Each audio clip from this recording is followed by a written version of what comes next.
அப்புறமேட்டுக்கு எல்லாம் அவங்க வீட்டுக்கு போடு. வீட்டுக்கு கொஞ்ச நேரம் போயிடலாம் நினைச்சேன், அதுக்குள்ளே டிவி போடு. அப்புறமேட்டுக்கு நான் பண்ணேன், நான் இங்கே தான் கவனித்தியும் காத்து தொச்சினேன். கொம்பு தந்தாங்க, அதனால சமாளிச்சாங்க கொம்பு. ஆமாம், எனக்கு கொம்பு சண்டை.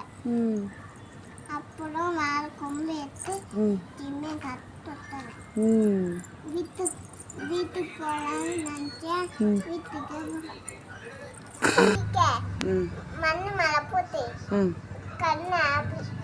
கண்ணு மாதிரி ஆச்சு மண்ணு போட்டு அக்கா தத்துடும். அப்படி சொல்லக்கூடாது. அக்கா எப்படி செத்துரும் சொல்லலாமா? நம்ம அக்கா தானே. அது எங்க பாப்பாக்கு. அதுக்கும் பாப்பா தானே? அதுக்கும் பாப்பா தானே? அப்போ அக்கா தூக்கின்னு போனான்னா? அப்புறம் பாப்பா இருக்குது, அது கொல்லுவேன். அண்ணா பாப்பா கொடுத்துட்டு நான் பெரிய டேமுக்கும் வாங்கி தருவேன் எங்கள் பாப்பாவுக்கு. அவங்க பாப்பா தூக்கின்னு போய் அது வித்துருமா? வித்துட்டோம், எனக்கு பயமே இல்லை. அப்போ உங்கள் பாப்பா உனக்கு வேணாவா? நான் எங்கள் தங்கத்த பாப்பாவுக்கு தான் அது கொண்டுலாம். உங்கள் தங்கமித்திர பாப்பாவுக்காக இந்த பாப்பா வேணாவா? அப்போ நாங்கள் தூக்கின்னு போயிட்டோமா? பாப்பா வேறு தூக்கி வித்துட்டு வந்துட்டோமா? கோணிக்காரங்க வந்து நிற்கிறாங்களே அங்கே. ஏன் ஏன் ஏம்மா?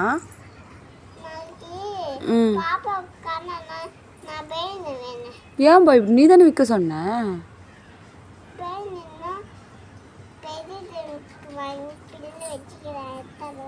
பெரிய டெய்ரி மில்க் வாங்கி வச்சுருக்கிறியா ஃப்ரிட்ஜில்? சரி.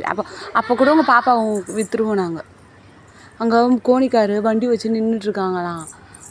அங்கே எல்லோரும் தூக்கின்னு போகிறாங்களா? அப்போ உங்கள் பாப்பாவையும் சேர்த்து தூக்கி குத்த அனுப்ப போகிறோம். இப்போ நாங்கள் நீ தான் உங்கள் பாப்பா வானா சொன்னல, சங்கமித்திர பாப்பா வச்சு விளையாட போகிறோம் சொன்னல.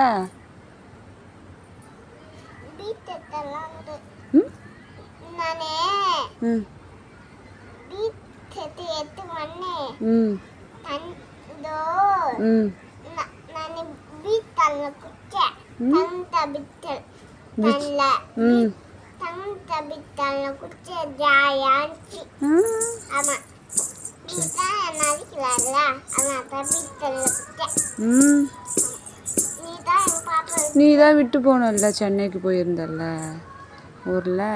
அத்தையெல்லாம் விட்டு தானே போன?